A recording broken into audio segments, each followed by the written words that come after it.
তো গাইস আমি চিলমেপে গেছিলাম, যাওয়ার পরে একটা মেয়ে পাই। তো মেয়ের সাথে অ্যাড হওয়ার পরে যখন ওর গ্রুপে যাই তখন দেখি যে একটা বাচ্চা কান্না করতেছে।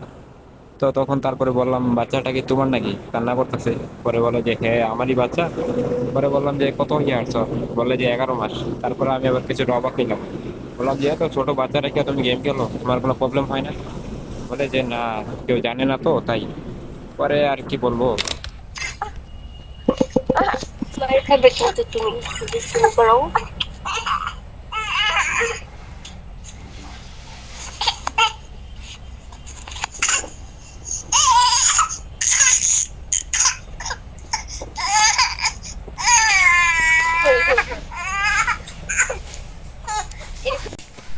Hello hello. আরে কি গেম খেলা শিখাইবা নাকি বড় হইলে? আরে বাবা কান্না করতেছে।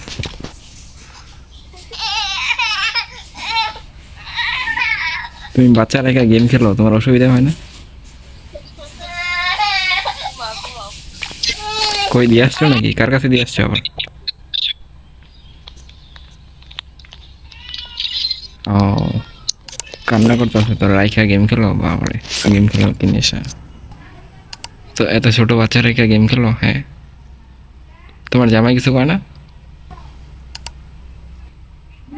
ও, জানে না? জানলে তো দিব মাইট। মাইট দিব জানলে, বুঝছো? কবে যে বাচ্চা রেখে গেম খেলো? হ্যাঁ, বাচ্চার কেয়ার করবো কেডা? এই হ্যাঁ, এখনকার মায়ের এমন করো যে কেয়ার করে কম বাচ্চা, বুঝছো? আর সোশ্যাল মিডিয়া নিয়ে বিজি থাকে অনেক, বুঝছো?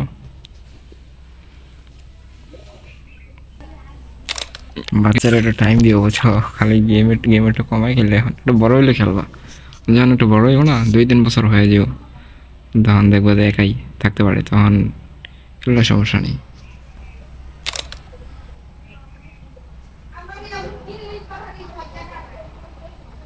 ও, নানু রেখে গেছে? তোমার আম্মু পালে আর তুমি পালো না? হ্যাঁ। No! God, please, no! No! No!